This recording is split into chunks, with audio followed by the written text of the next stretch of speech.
There we go. All right, everyone. It is Pete. It is Brian. We are Comic Books Transformed, and we are going to talk about 2018's Bumblebee. This is all in preparation for Transformers Rise of the Beasts, which is coming out in just a few weeks. Brian, do you like Transformers at all? Yeah.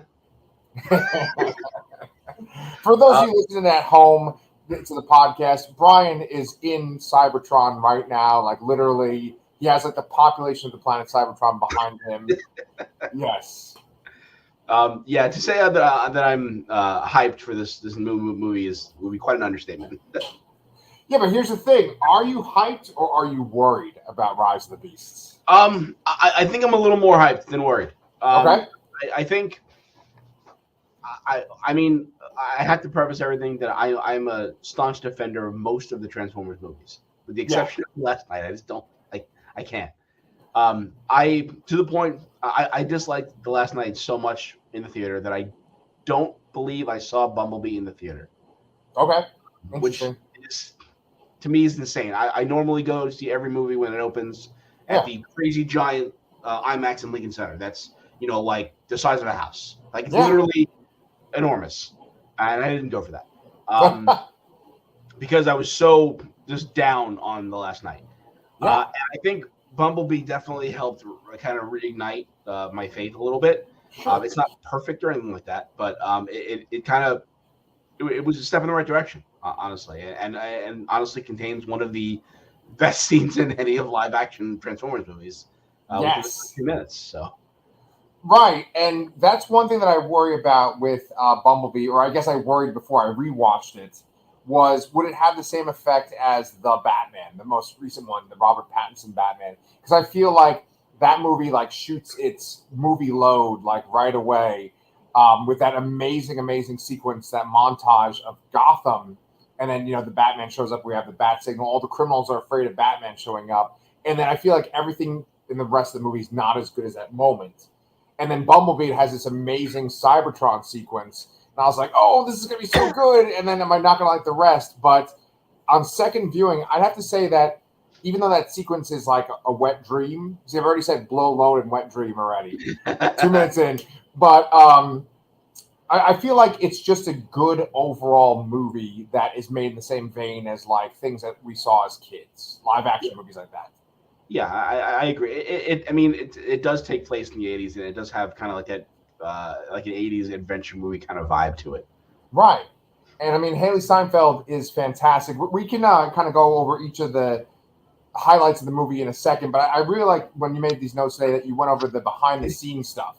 To me, that's really important to kind of go over who's actually making this movie. And I think that what makes this movie so different is because, Michael Bay is not involved at all. And well, he still is an executive producer, so he was involved in some capacity, as is Steven Spielberg, which, I mean, who knows how much he actually does on it, but, I mean, his name has been attached to all of them.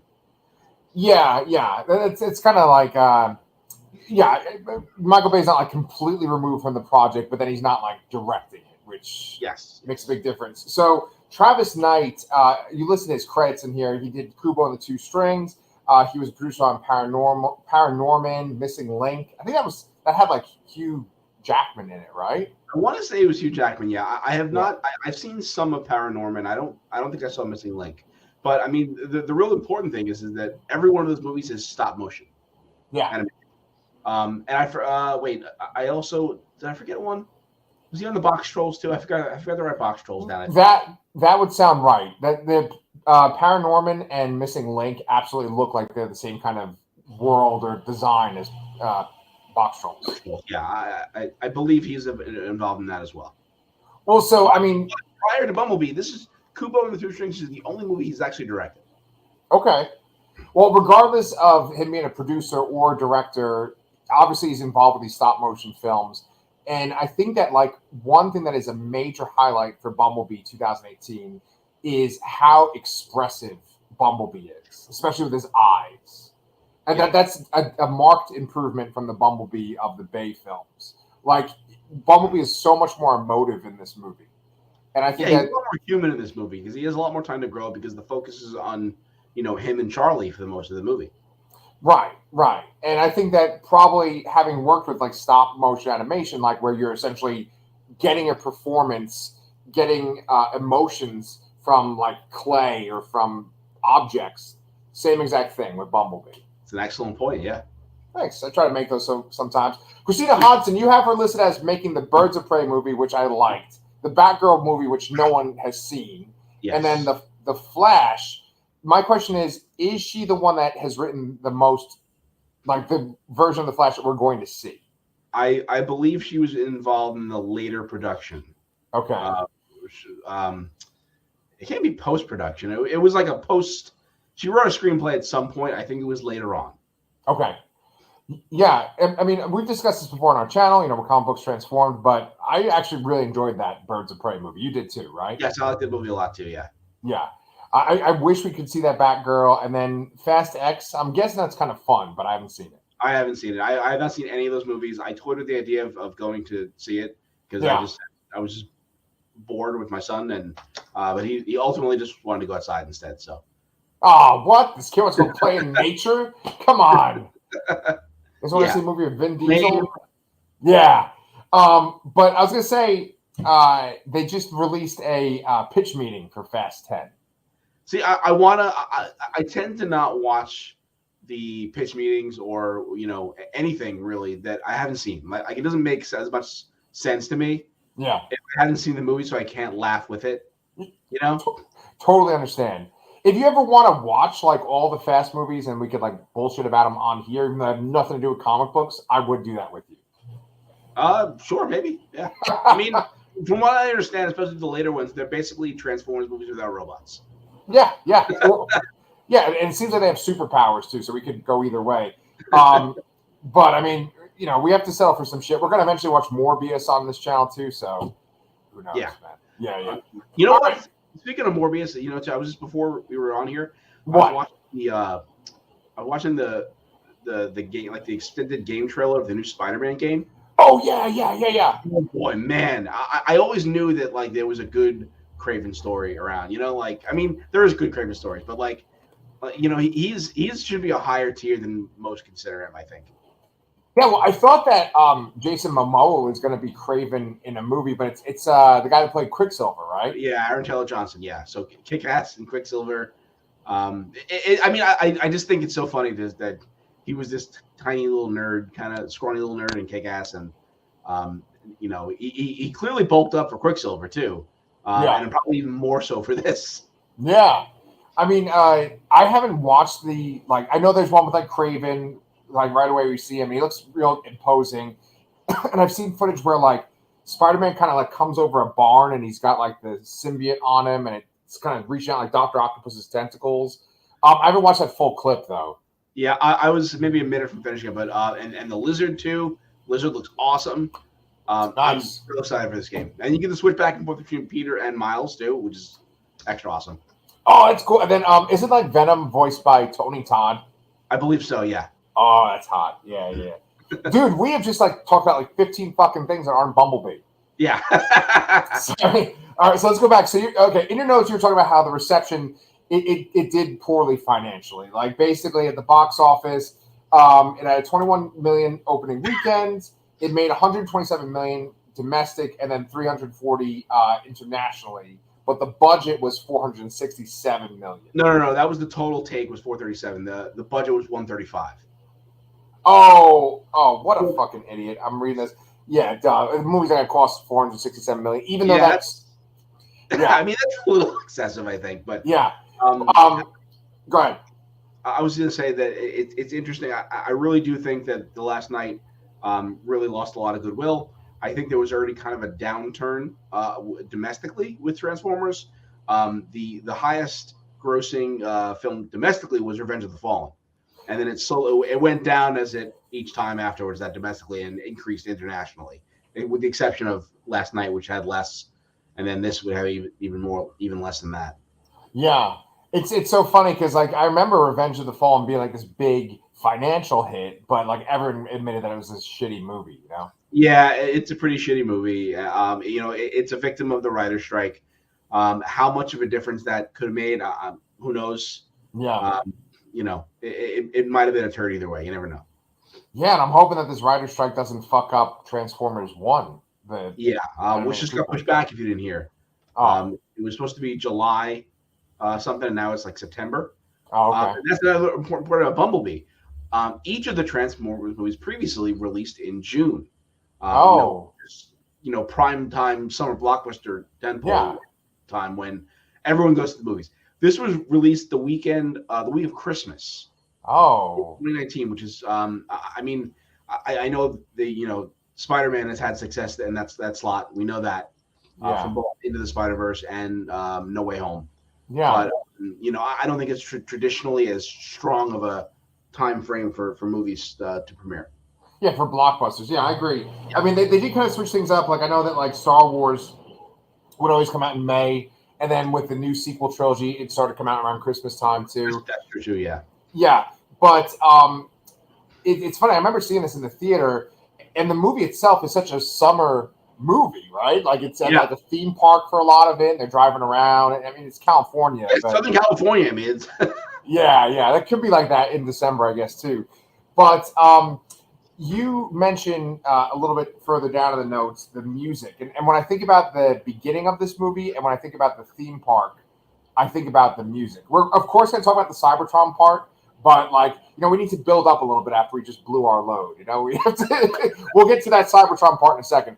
But you said, is this like a result of Guardians of the Galaxy? Because that is this very like in-your-face 80s soundtrack for this movie.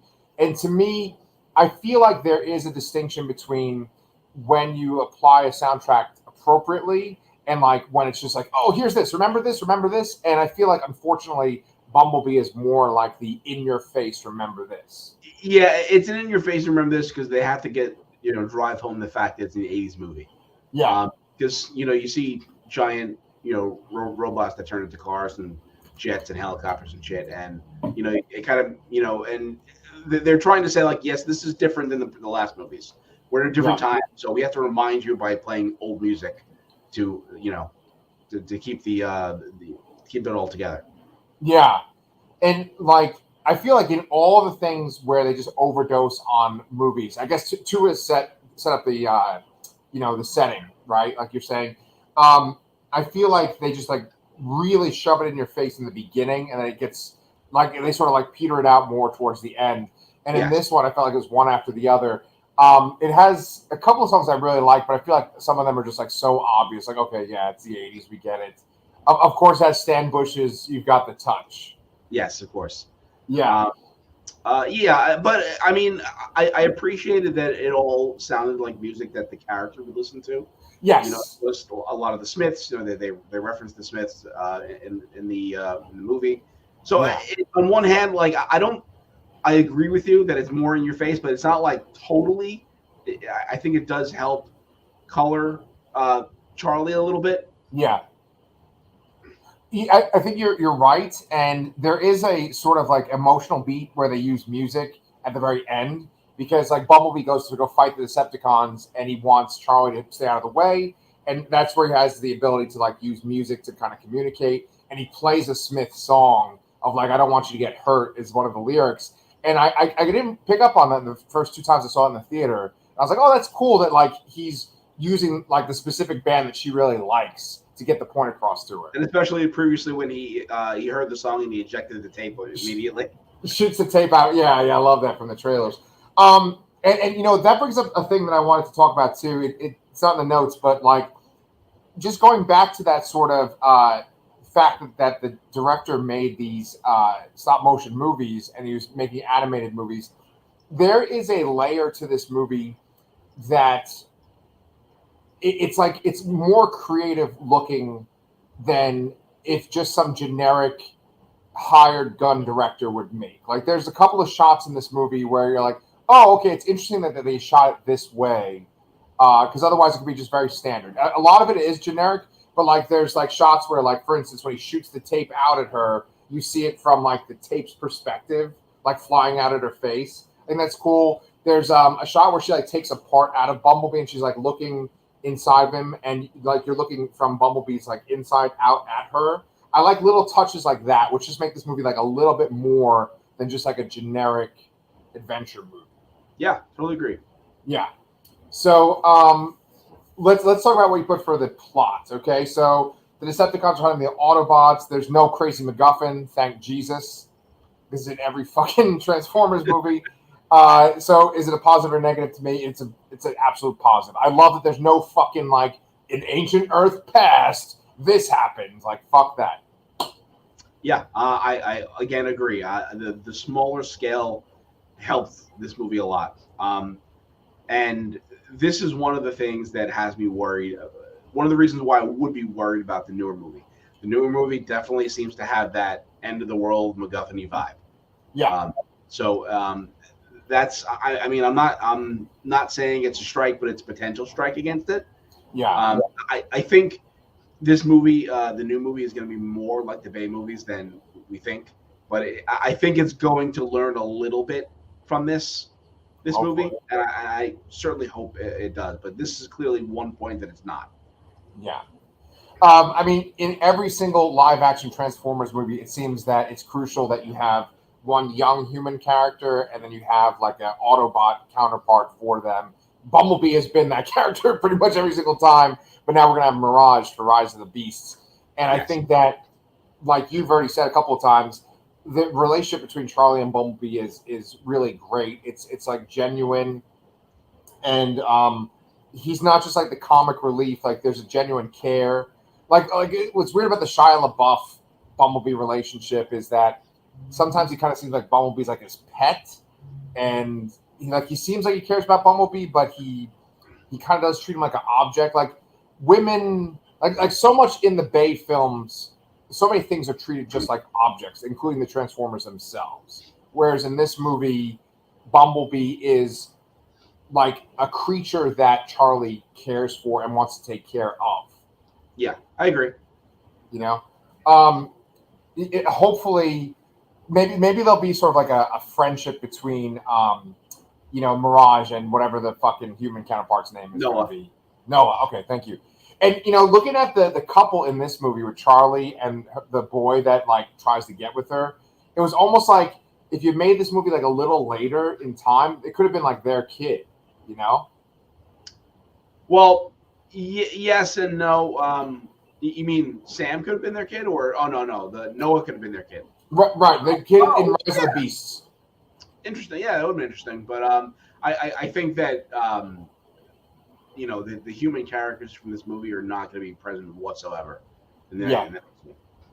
Well, so Charlie, we obviously love Hailee Steinfeld. I know you're a fan. You love her as Hawkeye, Kate Bishop.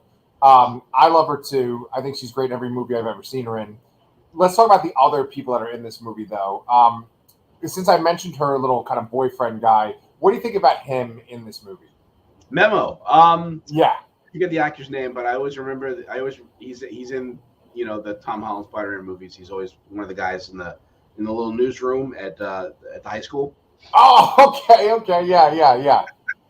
Honestly, his role was a little unnecessary, and I want to say unnecessary because there needs to be, some other person that's involved here. But like, he didn't do very much. I don't think.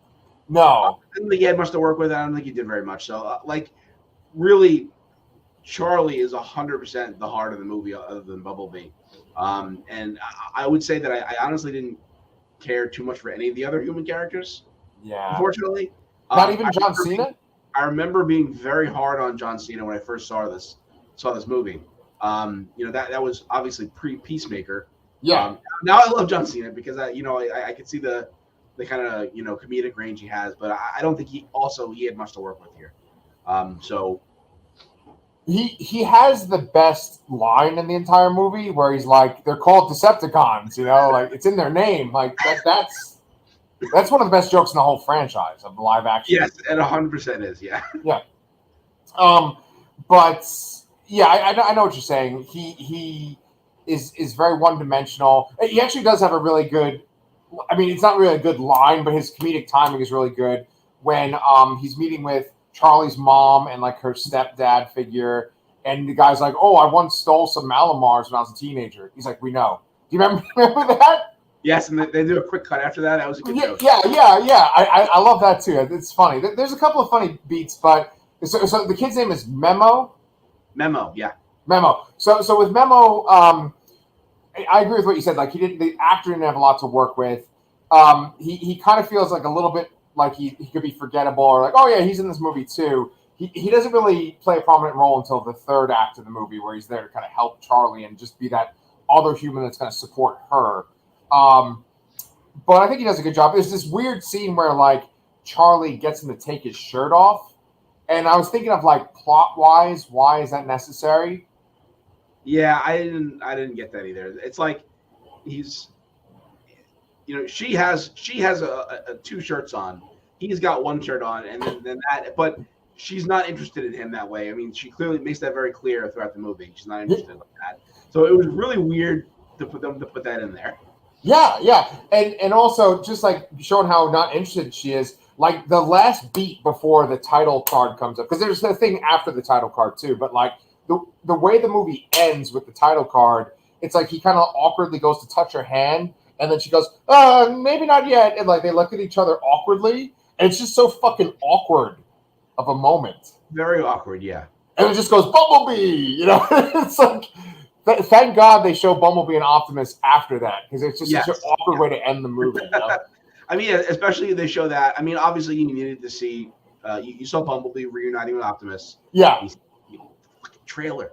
And you needed to see Charlie going back to her family too. But yes, that was a little awkward. But at the same time, I'm kind of glad they didn't get together, sort of thing. Right. I mean, it's such a cliche thing, and I'm always kind of happy to see it because you don't see it that often. Right. So let's address what you said right here, which is the reboot or not reboot. So you want to just kind of basically sum up what you wrote in the notes over here? I mean, to me, this is a soft reboot. Soft reboot meaning they're just kind of restarting it. They're going to make a new trilogy out of it. It sort of can connect. It sort of couldn't if you wanted it to go either way. There are things that contradict it, but there are things that say it goes with it too. There are a lot of people that just get real mad on the internet when you try to say it's a soft reboot. Yeah. I don't know why. They think you're like clinging to the Bay movies and you can't let go. I'm like, no, it's just factual things there. It's just, you have to acknowledge it. You can't ignore it.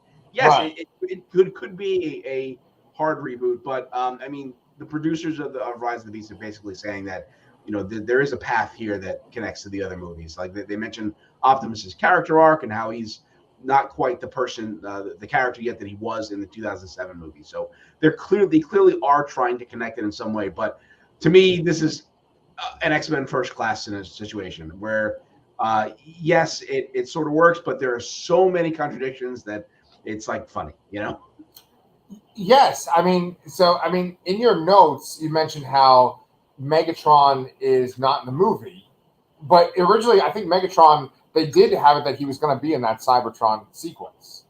I'm not sure. I've never heard that before. But oh, really? Yeah, but like he's very clearly absent there. You get all the other major cons there. You got Soundwave, Starscream, Shockwave, but no Megatron. So in the 2007 movie, Megatron's been crashed there on Earth for a long time. Yeah. And just the fact that Sector 7 is the human organization that's involved in the movie, which is the same organization in the Bay movies, and that they're based in the Hoover Dam where Megatron's body is frozen. Yeah. And we see a young Agent Simmons in this movie. He has like one line and he's in like one or two scenes, but I mean, clearly they made it in a way where it could connect to those movies. Okay. So that's where I'm a little confused though, because if Sector 7 exists and they've already found Megatron's body, and I think they would have found the cube by this point too, the Allspark, right? Yeah. So they seem pretty shocked when these Decepticons show up. I mean, not necessarily shocked, but it's not like, oh, they're here. Like there's no line where someone says they're just like the other one that we have. Yeah. The only thing I can think of there is that it's possible. You don't have to go look up to see when they found him. I don't think that's ever addressed in the movies at what point they found him. Maybe it is after that. Maybe they just, took information they had. Clearly, what they were building was a tracker to track Cybertronian energy signatures. Yeah. So maybe they just used that after they left, and then they found Megatron in the Arctic after that. Okay. Like he's in the dam and he's covered in ice, but it's like if he was there for 30, 40 years, wouldn't the ice have melted by now or something? Or, like, wouldn't they have done something if he was there for that long? Okay, that is a really interesting point. I think that in the first Bay movie, they say that they like built the dam because of Megatron. Oh yeah, right? maybe. But Yeah, and in the movie, they do kind of show like tubes that are keeping Megatron frozen too. In the that's original, true. Yeah. but Yeah. Again, that's a great point. It's like, that's a way that it's not. But like, why still include Sector 7? Why still include Agent Simmons? right, dude. I mean, I totally agree with you on that. And actually, it brings up another point that I thought of too, which is what the fuck are the Decepticons? It's Dropkick and what's the other one? Shatter and Dropkick, who are not named. They're not named in the movie.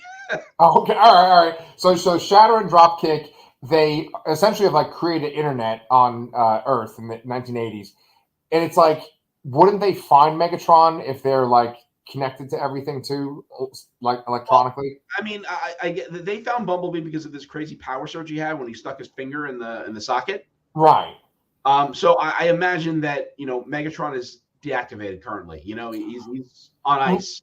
He's probably not putting off that strong of a signal, and their goal was to find Bumblebee. Okay, all right, yeah, that's kind of that you could argue, like, maybe they would have found that and they would have commented on something during it, because obviously Megatron's their leader, but there's no mention of Megatron anywhere. Right.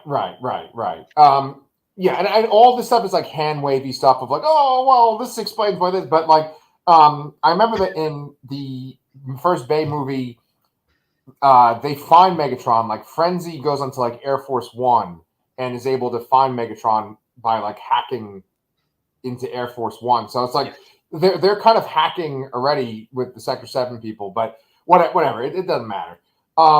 So I think you can argue that the Decepticons, Shatter and Dropkick did not get their message out, so no one knows what happened to them or why. So I think it's fair that none of the other Decepticons would know where he was after that, even if they did find him or something. So yeah. Well, let's talk about the Decepticons for a couple minutes. So before we get to the opening, too, I know it's in your notes, but these two specific Decepticons, Dropkick and Shatter. Shatter's Angela Bassett, which I was trying to think of like movies that I've actually seen Angela Bassett in, and I hate to say this, but I think it's only been the two Black Panther movies. I more recently it's the Black Panther movies, but like, oh god, what was the thing? She's been in so many things in the 90s. Well, she's been a long time, man. But did she play Tina Turner in What's Love Got to Do with It? Oh my god, I think she did. Yeah. Right, R.I.P. Tina Turner, right, who just passed away yesterday. But I know she's a talented actress, and she was, really amazing in the most recent Black Panther. But she's great in this, even though she's just sort of providing a voice. I think they did that thing where like they kind of made the Decepticon's face kind of look like hers or kind of like move like hers would. Yeah, there's always some kind of visual cue taken. If you said, or maybe it's just our own brains just trying to like hear the voice and knowing that and you're just kind of thinking that. Maybe it's kind of an illusion. Yeah. But they definitely, it's not super obvious. Not like what was that the underwater movie with Will Smith as a fish, like Shark's Tale. Was it Shark Tale? Like like the fish clearly look like Will Smith. whatever clearly look like Angelina Jolie. Like it's not like that obvious, but yeah, I do think you're right. Like I do feel like that. Although I can't see the reason why I think it's our brains tricking us is that I barely know Justin Theroux. I do not know many things. Okay. So Justin Theroux, because I was going to ask you about this too. He's the guy that was married to Jennifer Aniston. I think he might still be married to her, right? And he's like in The Leftovers. It's that guy, right? I didn't see The Leftovers. The only thing I have actually seen him in, other than Bumblebee, was a Netflix show called, was it Maniac? With Jonah Hill and Emma Stone. He plays this like weird ass doctor, and I loved him in it. Oh yeah. I just looked him up. He is the guy that was married to is married to Jennifer Aniston. Yes, he is married to Jennifer Aniston, or was, yes, and also he. I was trying to thought. It's gone. Well, I mean, it's funny that they have to pick somebody even of his caliber. I mean, I wouldn't say he's like this super well-known star, but obviously he has a name out there. And I feel like Dropkick barely says anything in this whole movie. He says a little bit, but he's more of a henchman type to Angela Bassett's kind of like leader character. Right. He's but you don't get the it's not like Megatron Starscream. It's like she's like a lieutenant and he's like a private or something. I don't know. Yeah, and they're pretty vicious. Dropkick has this like power, this gun to just essentially like pop people. It's pretty horrifying, I think. Yeah, it totally was. Yeah, it's like something out of like Mars Attacks, or just something where like humans just get destroyed horribly, but it's the aliens are just like, who cares? Yeah, it is very cartoonish and comical in a way because it's like a bubble popping, Right. There's no blood whatsoever. It almost looks like it's a microwave, Yeah, and it makes sense because we are made up of so much water, right? Yeah.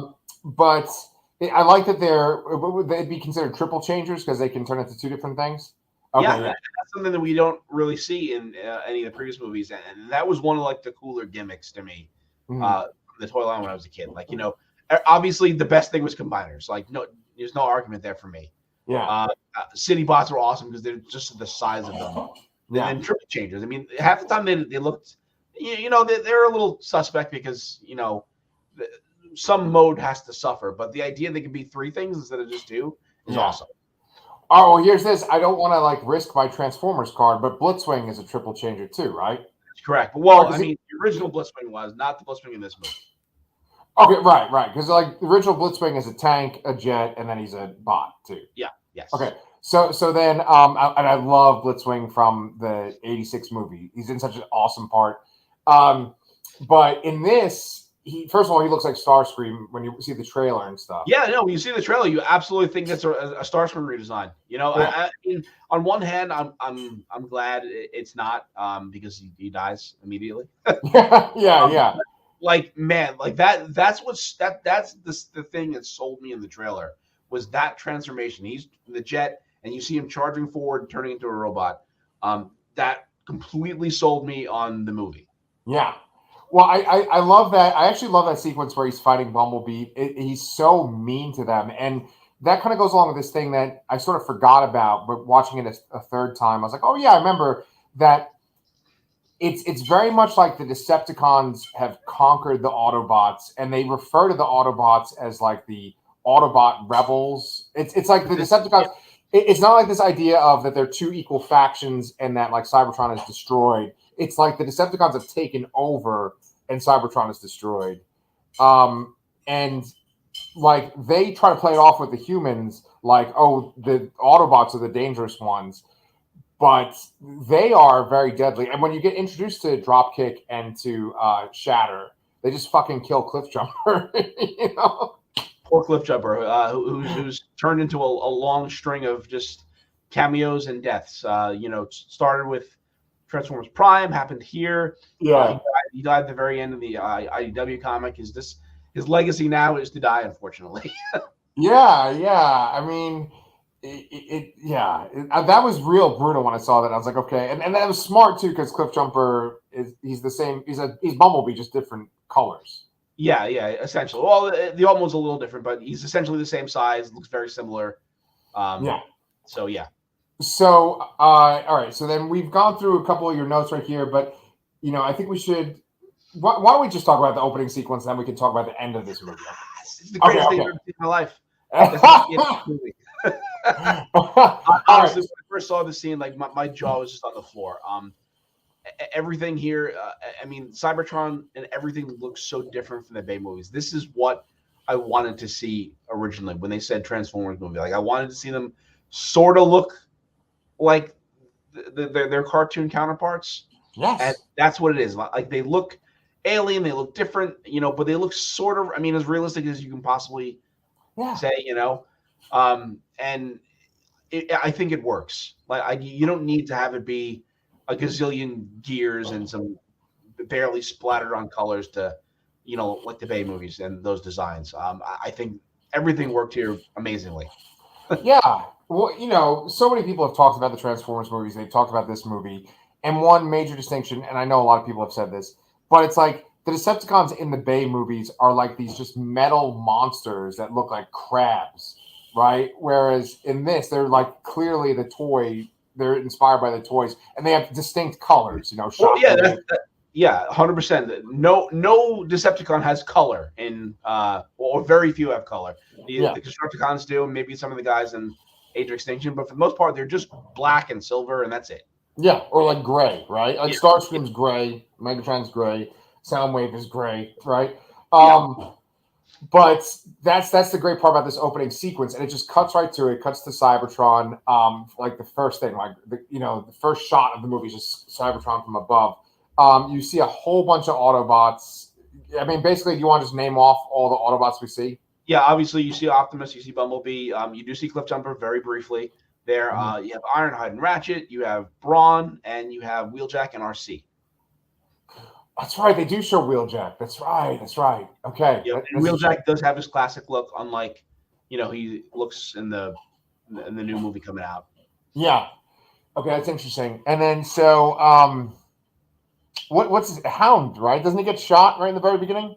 No, that's Brawn. I'm sorry. That's what I meant. Yeah, one name. Yeah, he gets shot, and it's kind of reminiscent of the 1986 cartoon too, because he gets shot in the shoulder. The shoulder, yeah. I mean, he does make it out. He is still there when they all escape, but you don't see him again. Yeah. So in that, there's a shit ton of Seekers, and they just are just mopping the floor with the Seekers in there. And the Seekers are like different colors. You do see Starscream a couple of times, and there's just this great fucking part where they're fighting back against the Seekers, and Optimus is there, and they've kind of regrouped, and then the bad guys just kind of all come together. I just love that so much. Yeah. Because I think Bumblebee's Optimus, and then you see Soundwave shows up, and then Starscream shows up, and then Shockwave, and it's oh man, this is it. Shit, they're fucked. Right. And see that's what a Transformers movie should do. It should convey this sense of oh no, these guys, you don't want to mess with these guys, Yeah. One of my favorite dynamics between Autobots and Decepticons, and I think it was probably best done in especially the earlier season of Transformers Animated, where the Decepticons are just giant fucking things, and they're just so powerful that it takes multiple Autobots to take them down or whatever. I love that kind of dynamic, and you kind of get a little bit of that feeling here. Although they're kind of just mowing them down, especially Prime is just mowing people down. Yeah. But that's expected. That's what Prime does. Right. So that sequence is fantastic, and there's even sort of little callbacks to the 1986 movie. I mean, RC's in it, and when Prime kind of shows up, it's a little bit like when he shows up on Earth, a little bit. He does this big kind of leap and shoots with his gun.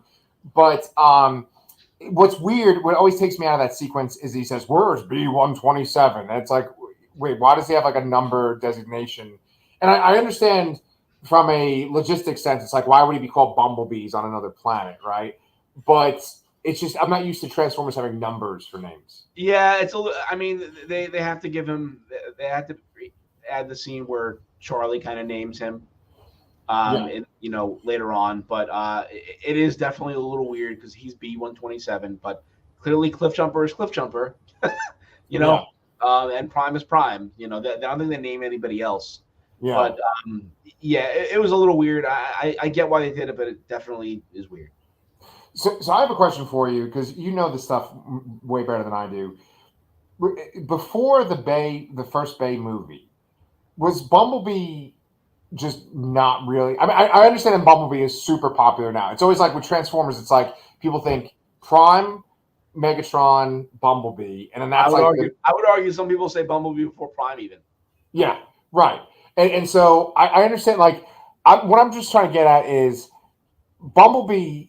I don't think of was one of the main guys to begin with. 100% was. In the first in the opening three-parter. When we missed our three-parter, the kind of human friend character is actually Hound. Right, They decided to change it for some reason, and they made it Bumblebee. And Bumblebee is in more episodes than probably anybody other than Prime in the first two seasons. And also just the fact that he's one of the few that survive and still has lines in season 3 speaks volumes to me. Oh man, I always think about that one YouTube clip. It might even predated YouTube, where Optimus Prime comes back to life. Do you remember that clip? Dr. Smooth? Yeah, I love that. He's you'll be cold. Yeah. Your new name is Shit Piece. Dude, I'm gonna watch that after we stop recording. I love that shit. Okay, so we're talking about the Cybertron sequence. They all leave. There's a great sequence where the Seekers. I'm sorry, bleh, that's gonna sound horrible audio wise. Where the Seekers like fly up and then shoot the tower, and then I love that sequence so much. Great. Too. Great little action sequence there. The Autobots are escaping. Prime is kind of acting as a diversion, and you're like, oh shit, like what's going on here? Yeah. And then later on in the movie, while Charlie and Bumblebee are kind of like training in the woods or just exploring whatever, Bumblebee kind of like gets hurt or falls down or something, and she like tries to put a piece back on, and then it triggers this projection of what happened afterwards from his point of view, I guess. Very reminiscent of like Luke messing around with R2-D2, and then you see the message from Princess Leia. It's a great sequence, and then it's used again later in the movie where I think like Dropkick steps on Bumblebee and he activates the hologram too. So it's cool. Like plot wise, it moves the story forward. So I'm just trying to think. I mean, you have your notes right here. You asked the question of who is the most likable main human protagonist, Sam, Kate, or Charlie? I mean, clearly it's Charlie. Yeah, I think so too. I mean, it was an easy question there, no brainer, sort of, but I had to throw it in there. I'm trying to think of something to say about the humans because I mean, I am generally speaking, I want a movie of just robots, you know. Right, and I guess we'll maybe get that with year one. Well, that kind of leads up to this question that you have here at the very end, which is what could have made this movie better? That's a great fucking question. I feel like we should ask that for a lot of the movies that we review. Yeah, wait, hold on 1 second. Yeah, take your time, man. It's all good. What do you need, buddy? All right, I can't right now, bud, okay? He knocked the ball in the street. Kids, at least man. He's not going to run out and get it himself. We live in a busy street, so. Come on. Doesn't he know we have to talk about movies that are based on toys? Come on. Yes. I mean, he's back in the Transformers again. The trailers kind of got him into it again. So he just bought a Transformer himself with his own money again. Nice. So what makes this movie better than The Last Night? Where does this movie rank for you out of all the other live actions? Yeah, so I guess, and what could they have done to make the movie better? So to me, one of the weak points of the movie is a lot of the human stuff feels just out of place or unnecessary. I would have liked it. I definitely like the bonding of Bumblebee and Charlie, but I don't know. Sometimes I think there's too much. Obviously, it's way easier to film human actors than CG a bunch of transforming robots. I get that. Yeah. But I think maybe if they would have lightened up a little bit on that, and then one of the things that always takes me out of it is the end sequence. Although it looks awesome, the final battle with Bumblebee and versus Dropkick and Shatter is awesome. Yeah. The deaths those two characters have are fantastic. Yeah. But it's like Bumblebee gets captured. He gets the shit kicked out of him. He gets captured also by Sector 7 again, which is the same thing that happens in the first 07 movie. So there's a couple of retreads there. Yeah. He gets captured. He gets the shit knocked out of him. And then, he basically dies and comes back. And then he's able to take on two Decepticons by himself. Right. That to be a little far-fetched, I guess. Yeah. Like, I think that would have worked better if there was a couple Autobots here, or maybe someone else. He met up with somebody else somewhere. Yeah. Later on or something.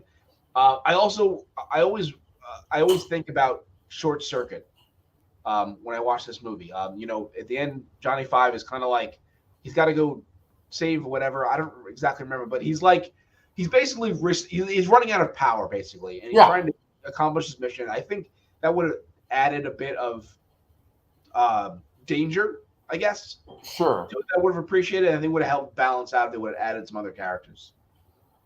Yeah, I agree.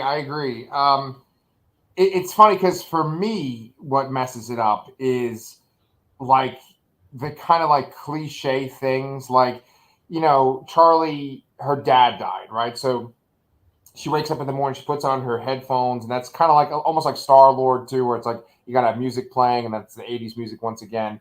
And then like she walks out of the room and she's like, "Good morning, Dad." And it's like so clear that she is upset about her dad. Like everything about her dad is cliche. But like one thing I've mentioned on our show before is that cliches, the reason why they exist is because they do kind of work. And I think that even though it's like, oh, okay, she's doing this, she's upset about her dad. Oh, she can't dive because she's thinking about her dad. Like it kind of bothers me, but I still kind of tolerate it because I like the actress so much, Hailee Yeah, Steinfeld. no, I actually like this plot line. The more I think I initially criticized it a little bit too because it seems from the point of like, what did she need to do that for at the end? Like she eventually gets over the fear and dives in the end after Bumblebee's underwater, but she doesn't do anything like there. But yeah. again, it's and I actually appreciated that the character's in a different point in her life than say Sam was or Kane. Yeah. She's has a feeling of loss and she can't kind of get over it. Yeah. And Bumblebee is helping her get over it really and accepting how to move forward. And once I kind of realized that, I'm like, yeah, total cliche, but I actually do like that aspect a lot. And even though the scene where she's gonna go dive or whatever feels so out of place, they're just driving and there's a bunch of kids on a cliff hanging out. That's like so weird. Right. Okay. So I'm actually. I get the point they're trying to drive across with it. Right. And I'm actually really glad that you brought up that specific scene because it's one of those scenes that feels so unnatural. It's like they have to hit this story beat, and so it makes everything feel fake. Because like there's all these kids that are just gathered around this cliffside, and then the girl comes out, Charlie comes out, and this one like hot guy is like, "Oh, we have an Olympic diver." He's like no fucking teenager talks like that. Gather around, everyone. There's a legend, or whatever the fuck he says, and it's just it's like it feels so unnatural. The only thing that kind of redeems that is when they go to get revenge on the girl that is mean to her, and then like Bumblebee just fucks up her car. I love that. Yeah. Also, I always thought that woman, the actress that played Tina, the bully girl. Yeah, she did not look like a high schooler. Oh no! And she's fucking miserable. Like she makes that joke of like you should have your dad get a new car, and it's like that's yet again another thing that feels unnatural because I don't think that like someone would just say that. Yeah, it's mean spirited, but I feel like it wouldn't come out that way. Like, oh, you should get a new car. Have your dad get a car, and it just kind of is like, oh, she's a bully, and then she's also reminding us that the dad died. And it just doesn't feel right. So that's the kind of stuff that kind of bothers me on second viewing. But otherwise, I like the movie in general. I feel like if you start to take things out of this movie, it changes the DNA of it, and it wouldn't be like I just wouldn't like it as much. I honestly don't know what would make this movie better. Maybe just like a little bit tightening up of scenes like that. But otherwise, I think what it's trying to do, it does very well. Yeah, I agree. Yeah. As far as my rankings, I would put this under the first Bay movie, but only because the first Bay movie is a much more like Transformers feeling adventure where there's multiple Autobots, there's multiple Decepticons. Yeah, go ahead. Yeah, no, I agree there. There's a feeling of like that feeling of wonder sort of the first time you see it. Yeah. With the Bay movie, so there is something special about that one. Yeah. Although my favorite, I have this also below the first one. Yeah. Although I mean, the more I think about it, they're very close. It's very close. Like I could flip that if I wanted to. My favorite still is Dark of the Moon. Yeah. The third one because there's so many comic book storylines they're drawing from there, and not comic book. Cartoon storylines they're drawing from there. Yeah, Space Bridge. It really takes me back, and I like that one a lot. Yes, yeah. Dark of the Moon is great. I mean, because you have Leonard Nimoy, and that's reminding you of Galvatron, and just Leonard Nimoy in general is awesome. And then there's Sentinel Prime, obviously. Also with Dark of the Moon, there's that sequence where Sentinel Prime like tricks them and he kills Ironhide, and that very much feels like the movie. Oh man, I was so shocked at that point too. Yeah. I did not see that coming. Right. Neither did Ironhide, and like the way he dies is very brutal. Yeah. And it definitely feels kind of like the end of a trilogy, that one too. And like, but there's things I don't like about that. And Optimus just rips fucking Megatron's head off, and like his spine comes out, and blood goes everywhere. It's like this. I mean, movie Optimus is definitely a bit more violent, I would say. I mean, in a way, it almost justifies the kind of Nemesis Prime vibe he gives off in the fifth movie because he is a lot more brutal than any other version of Optimus before. Yeah, I hope that. Although these movies are supposed to connect to the 07 movies, I do hope they have that kinder what was the line that Peter Cullen says when he describes his audition? Yeah, there's this video where Peter Cullen is describing when he went to audition for it. He just like talked to his brother who was in the military, or Marines or something, and he said he's like, don't play it like a Hollywood action type. Play it as play it as like strong, but strong enough to be kind. And I think that like perfectly sums up how he sounds in the cartoon. And I think that's the kind of character that, that's the version of Optimus that I want to see the most. Absolutely. Yes. Yeah. So, I mean, I think that we both enjoy this movie a lot. We rank it pretty high among the Bay movies. We're sort of hoping that the Rise of the Beasts has some of this movie in its DNA. Is there anything else you wanted to add about Bumblebee? No, I guess that's it. Okay, cool. And if you guys watch this whole video, please definitely subscribe to our channel. Me and Brian talk about stuff. We just covered Spider-Man Into the Spider-Verse like 2 weeks ago, and then last week we covered. Oh, that was last week. Oh, that was last. I'm sorry. The school year just ended for me, so I'm a little frazzled. But yeah, we did that, and then we before that we covered. The fuck did we cover then? I don't remember. Well, no, because it's like, okay, I know what it is. It's Spider-Verse, and then this, and then we're gonna cover Flash next week because then we're gonna cover the DC animated movie Flashpoint Paradox.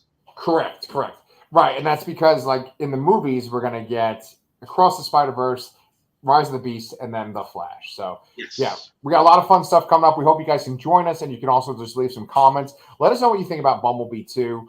We'll be back next week to talk about the Flashpoint Paradox, if it's still on HBO, or actually, if it's on Max now, right? Oh, that's right, Max. Cool, man. Well, Brian, thank you so much. I love talking about Transformers with you. I could do that all day. I can too. Yeah.